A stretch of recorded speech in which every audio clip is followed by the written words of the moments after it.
Assalamualaikum warahmatullahi wabarakatuh. Pada kesempatan ini, kami dari kelompok 6 ingin mempresentasikan materi kami yang berjudul Komunikasi dan Teknologi Informasi. Izinkan saya memperkenalkan anggota kelompok 6, ada Anargia Rifki, Yasmin Asma Aziza, saya sendiri yaitu Aldrisha Yoga, rekan saya Maxda Maxiwinata, serta Mita Fitri Mulyani. Pada hari ini, kelompok kita akan membahas mengenai komunikasi, fungsi utama komunikasi, jenis-jenis komunikasi, serta studi kasusnya. Selamat menikmati materinya, teman-teman. Apa itu komunikasi? Komunikasi merupakan penyampaian dan pemahaman suatu maksud. Komunikasi telah ada sejak manusia ada dan merupakan esensial serta konsekuensial yang tidak dapat lepas dari manusia. Konsekuensial dalam artian, bagi mereka yang dapat mempelajari teori komunikasi, diharapkan dapat mengaplikasikannya dalam memasuki dunia pemahaman hakikat komunikasi manusia. Komunikasi yang baik terjadi ketika informasi berhasil disampaikan dan dipahami, serta adanya kesepakatan atas informasi yang disalurkan tersebut. Fungsi utama komunikasi. Fungsi ini digolongkan menjadi 4, yakni sebagai kontrol hubungan, sebagai penyaluran informasi, sebagai motivasi dalam melakukan kegiatan, dan sebagai ekspresi emosional manusia. Fungsi komunikasi sebagai kontrol hubungan. Komunikasi dilakukan untuk menjaga hubungan baik dengan orang lain. Manusia sebagai makhluk sosial tidak dapat hidup sendiri, sehingga memerlukan dukungan ataupun bantuan dari orang lain. Untuk itu, hubungan harmonis perlu untuk dipertahankan, salah satunya dengan komunikasi yang baik. Hal ini juga penting bagi perusahaan untuk menjaga hubungan antar pekerja, agar tercipta lingkungan kerja yang kondusif.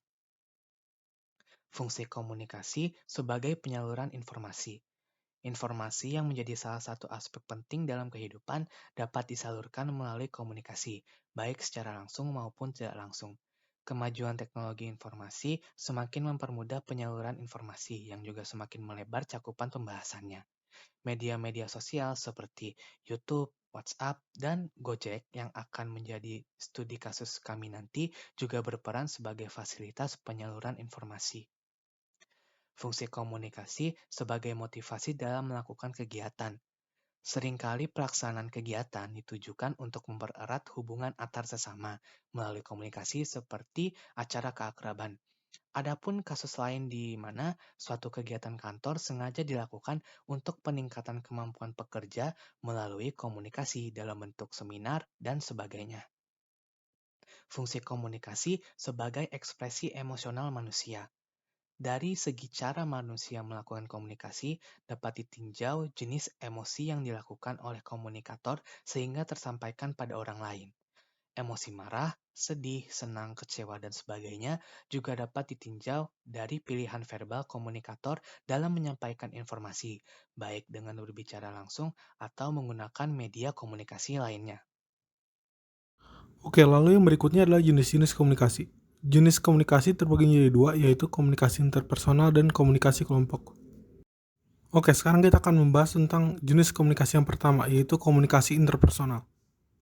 Oke, jadi apa sih itu komunikasi interpersonal? Komunikasi interpersonal sendiri dapat didefinisikan sebagai komunikasi yang terjadi pada basis tertentu antara dua orang.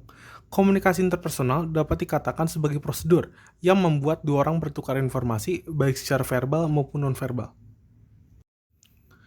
Komunikasi interpersonal sendiri dapat dilakukan dengan berbagai cara, seperti contohnya face-to-face, email, telepon, traditional mail, ataupun fax machine.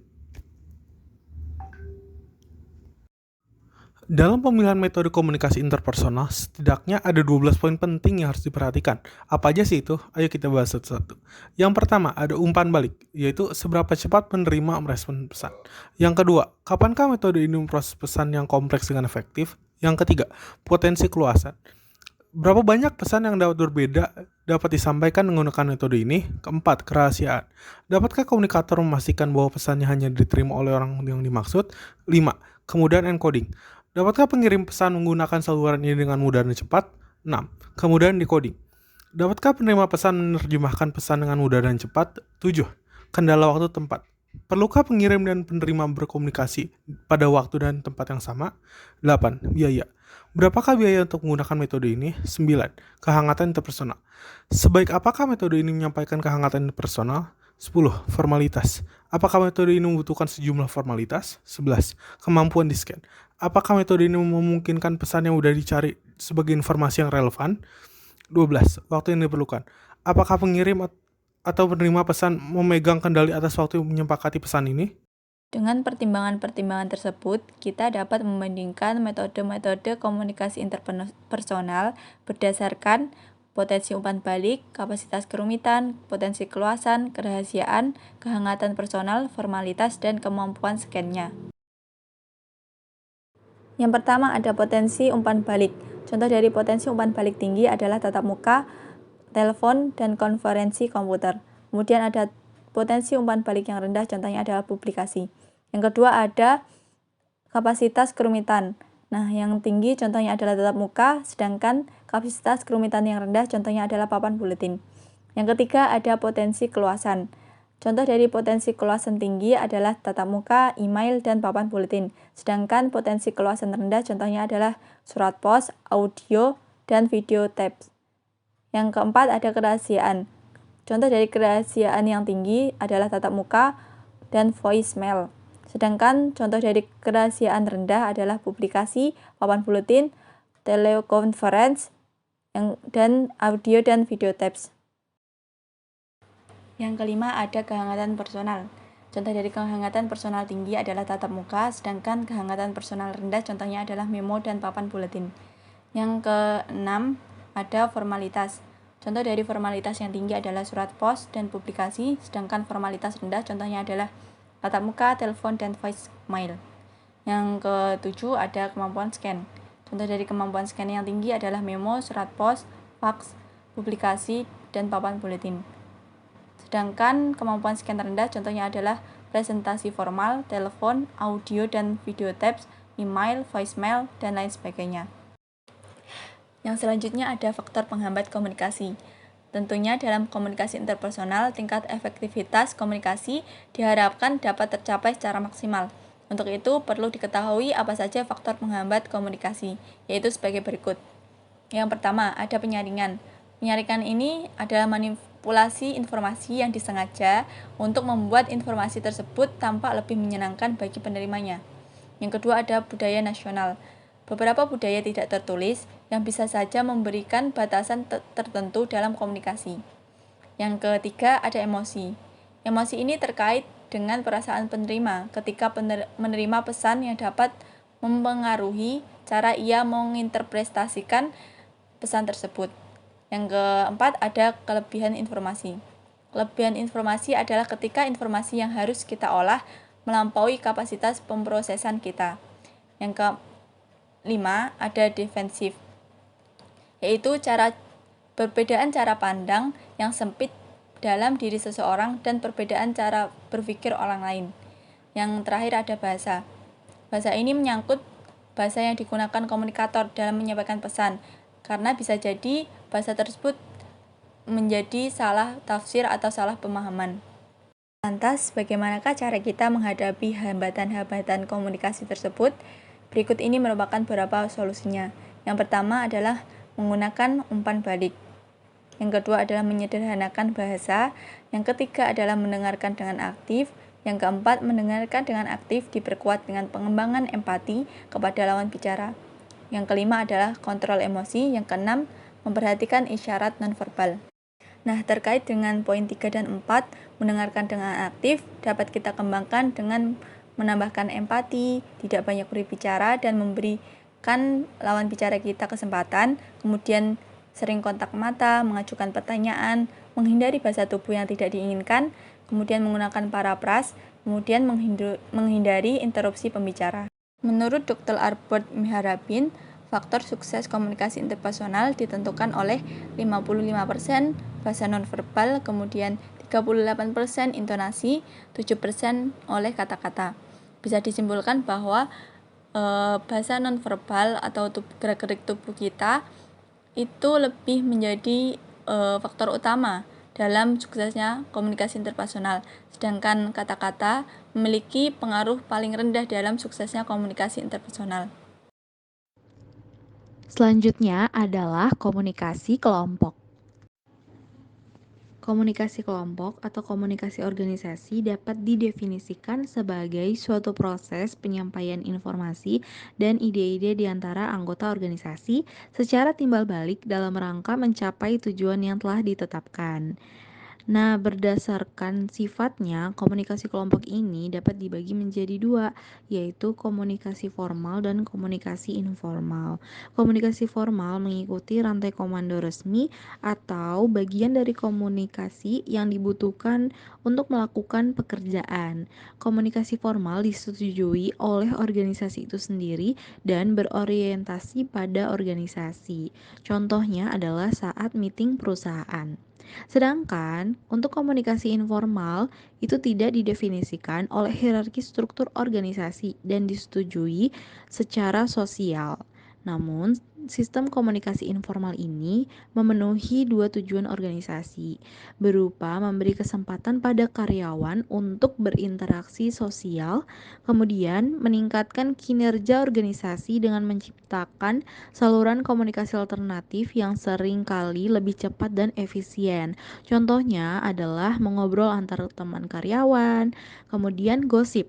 Karena gosip ini merupakan salah satu contoh jaringan komunikasi organisasi informal dan aktif di hampir semua organisasi. Selanjutnya adalah komunikasi kelompok atau komunikasi organisasi yang dibagi berdasarkan arah alirannya. Terbagi menjadi 4, yaitu downward communication, upward communication, yang ketiga adalah lateral, dan yang terakhir adalah diagonal. Nah, untuk downward communication ini merupakan atasan ke bawahan, yaitu komunikasi yang mengalir dari manajer ke karyawan berupa pengarahan, koordinasi, dan evaluasi karyawan. Selanjutnya ada upward communication, bawahan ke atasan. Komunikasi ini mengalir dari karyawan ke manajer agar manajer ini mengetahui apa sih yang karyawan rasakan tentang pekerjaan mereka. Yang ketiga ada lateral atau dalam tingkatan organisasi yang sama. Jadi komunikasi yang terjadi di antara karyawan pada tingkatan yang sama di suatu organisasi. Yang terakhir ada diagonal atau lintas bidang. Komunikasi ini memotong bidang kerja dan tingkatan organisasi agar lebih cepat dan lebih efisien. Selanjutnya, komunikasi kelompok atau komunikasi organisasi ini memiliki aliran komunikasi. Setidaknya ada 3 jenis jaringan komunikasi. Yang pertama ada jaringan rantai. Mirip seperti pesan berantai, jadi pesan dari anggota satu disampaikan ke anggota lainnya dan anggota lainnya menyampaikan ke anggota lainnya. Nah, jika di dalam suatu pekerjaan, jaringan rantai ini merupakan rantai komando formal ke bawah maupun ke atas, downward atau upward. Selanjutnya ada jaringan roda. Jaringan roda ini mengalir antara pimpinan kelompok dengan seluruh anggota kelompok atau tim kerja. Kemudian yang ketiga ada seluruh saluran. Komunikasi ini mengalir dengan bebas di antara semua anggota tim kerja. Sekarang adalah teknologi informasi dan pengaruhnya terhadap organisasi. Teknologi informasi meliputi segala hal yang berkaitan dengan proses, penggunaan sebagai alat bantu, manipulasi, dan pengelolaan informasi. Teknologi komunikasi adalah segala sesuatu yang berkaitan dengan penggunaan alat bantu untuk memproses dan mentransfer data dari perangkat yang satu ke yang lainnya. Perubahan teknologi menjadi sumber ketidakpastian lingkungan terhadap suatu organisasi. Di sisi lain, memungkinkan koordinasi yang lebih efisien serta efektif. Perkembangan teknologi informasi yang berperan penting dalam komunikasi adalah sistem jaringan dan teknologi nirkabel. Beberapa manfaat teknologi informasi atau TI yaitu yang pertama, meningkatkan kemampuan manajer untuk memantau kinerja individu atau tim. Yang kedua, membuat karyawan dapat mengakses informasi lebih lengkap, serta bisa membuat keputusan lebih cepat, serta memudahkan kolaborasi dan berbagi informasi. Yang ketiga, memungkinkan anggota organisasi dapat dihubungi kapan saja dan di mana saja. Lalu ada media komunikasi. Media komunikasi yang kita gunakan sekarang sangatlah berbeda dengan media komunikasi yang ada di masa lalu. Alat komunikasi masa lalu masih sederhana bila dibandingkan dengan alat komunikasi yang ada saat ini. Peralatannya pun terbuat dari bahan-bahan yang ada di alam seperti kayu, kulit hewan, dan daun. Seiring dengan kemajuan teknologi, media komunikasi juga mengalami perkembangan dengan cepat. Beberapa contoh media modern seperti smartphone, komputer, dan jaringan internet telah mengubah pola komunikasi secara signifikan serta membuka peluang-peluang baru dalam layanan dari suatu organisasi. Media komunikasi juga digunakan oleh organisasi sebagai bentuk customer service. 3 komponen utama dalam proses pemberian layanan konsumen yaitu yang pertama, konsumen itu sendiri, yang kedua, organisasi jasa, yang ketiga, penyedia layanan individu yang masing-masing memiliki peran tersendiri untuk menentukan apakah komunikasi berjalan dengan baik atau tidak.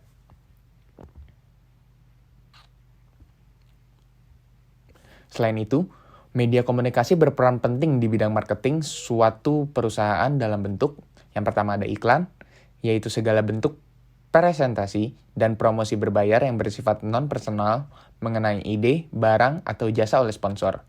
Yang kedua ada promosi penjualan, yaitu insentif jangka pendek untuk memicu pembelian atau penjualan barang atau jasa.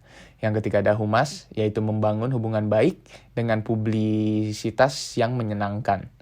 Yang keempat ada penjualan pribadi, yaitu tuh presentasi pribadi melalui tenaga penjual, yaitu SPG atau SPB. Yang kelima, yang terakhir adalah pemasaran langsung. Hubungan langsung dengan konsumen individu yang menjadi target secara hati-hati untuk mendapatkan respon, segera dan membangun hubungan pelanggan yang langgeng melalui surat, email, internet, ataupun sosmed. Selanjutnya, ada studi kasus perusahaan. Studi kasus perusahaan yang diambil oleh kelompok kami sebagai contoh adalah perusahaan Gojek. Gojek mulanya didirikan pada tanggal 13 Oktober 2010 oleh Bapak Nadiem Makarim untuk menciptakan sarana agar jasa transportasi ojek lebih efektif dan efisien. Perusahaan ini bekerja dengan menghubungkan penarik ojek dengan penumpang ojek, di mana sebelumnya tukang ojek lebih banyak menghabiskan waktu di pangkalan untuk menunggu penumpang. Setelah adanya Gojek, semua lebih mudah dan efisien. Visi dari perusahaan Gojek sendiri adalah membantu memperbaiki struktur transportasi di Indonesia, memberikan kemudahan bagi masyarakat dalam melaksanakan pekerjaan sehari-hari seperti pengiriman dokumen, belanja harian dengan menggunakan layanan fasilitas kurir, serta turut mensejahterakan kehidupan tukang ojek di Indonesia ke depannya. PT Gojek Indonesia merupakan perusahaan startup asli Indonesia dengan misi sosial. PT Gojek Indonesia ingin meningkatkan kesejahteraan sosial dengan menciptakan efisiensi pasar. Untuk dapat mewujudkannya, PT Gojek memiliki misi berupa yang pertama, menjadi acuan pelaksanaan kepatuhan dan tata kelola struktur transportasi yang baik dengan menggunakan kemajuan teknologi. Yang kedua, memberikan layanan prima dan solusi yang bernilai tambah kepada pelanggan. Yang ketiga, membuka lapangan kerja selebar-lebarnya bagi masyarakat Indonesia. Yang keempat, meningkatkan kepedulian dan tanggung jawab terhadap lingkungan dan juga sosial. Dan yang terakhir adalah menjaga hubungan baik dengan berbagai pihak yang terkait dengan usaha ojek online. Gojek dan media komunikasi.